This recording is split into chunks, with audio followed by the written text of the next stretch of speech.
All right, let's dive right into a question that really gets to the very core of our existence.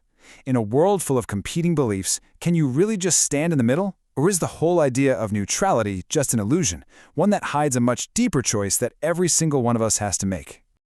Okay, so to get to the heart of this, we have to start with the one great certainty we all share, our own mortality.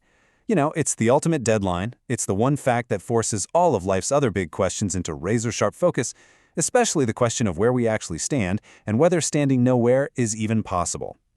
See, this universal horizon, it doesn't just end our lives. It actually frames them. It makes us confront, head-on, what we're living for and what it is we truly believe in.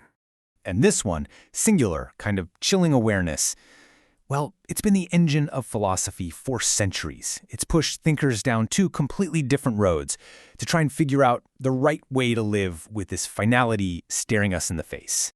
Now this is where it gets really fascinating.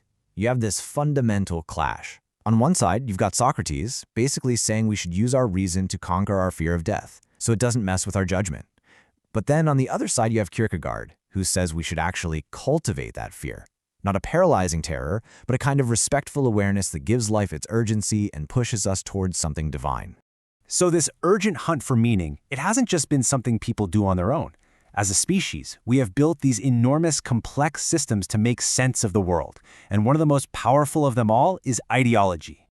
It was originally defined as the science of ideas. But an ideology is so much more than just a thought exercise. It's a real, tangible force. It's a set of practices built into our institutions that actively shapes how we experience our very existence. So, ideologies work by taking really complex stuff and making it simple, easy to understand, easy to act on. But this process of, ideologizing can totally transform things. It can take a universal spiritual message and forge it into a weapon for worldly conflict, creating this really sharp, unavoidable dynamic of us versus them. So when you're faced with all these powerful, conflicting ideologies, it's totally understandable why so many people just want to find a safe space in the middle. They want to opt out of the fight. But the big question we're digging into today is, does that neutral ground actually exist? Let's really think about this. The idea of being neutral is so often sold to us as the rational, the safe, the objective choice. But what if it's not really a position at all? What if it's something else entirely? Well, according to one really deep philosophical argument, the answer is a hard no. The idea that neutrality is our default setting is just wrong. Bias is. The thinking is that a fundamental perspective, a certain way of seeing things, is our natural state. We're born into a context. So this goal of achieving perfect neutrality, it isn't just hard, it's basically unnatural.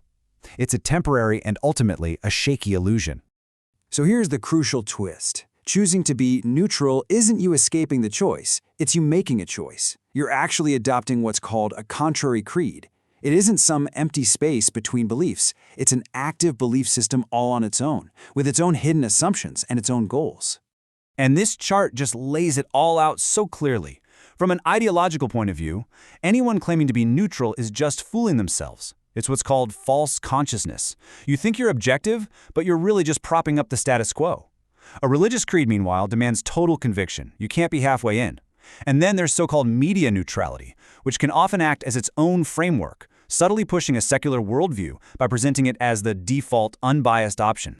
Okay, so if neutrality is basically off the table and we're stuck with this unavoidable choice, how in the world is anyone supposed to decide, especially with so much uncertainty? Well, there's a famous thought experiment that offers a rational way to approach this exact problem. Now, Pascal's argument isn't about trying to find absolute proof. It's not about that at all. It's about risk management. It's about asking what the most rational bet is when you're faced with a decision where the stakes are, literally, infinite. When you break it down like this, the logic seems pretty powerful. If you bet on God and you're right, you gain everything, infinitely. If you're wrong, what have you lost? Not much, really. But if you bet against God and you turn out to be wrong, you lose infinitely. From a pure risk management point of view, the only truly rational bet is to believe. But there's a really strong counterargument to this.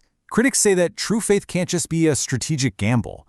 A belief you pick up just to avoid a bad outcome would be completely superficial, right? It's a calculated move for self-preservation, not a deep spiritual conviction. From this point of view, real faith has to come from the heart, from a place of genuine devotion, not from a spreadsheet. And that brings us right back to where we started, to the central dilemma. It feels like we pulled back the curtain on this comfortable idea of a neutral middle ground, only to find that there's nothing there, and we're left standing face to face with the incredible gravity of our own choices. This is really the core takeaway. If our natural state is to have a bias, and if neutrality is just another competing creed, then that means every single one of us already holds a position. We are all already aligned with a worldview, whether we've stopped to think about it or not. So we're not here to tell you what to believe. That's not the point of this explainer. The point is to leave you with this final, unavoidable question.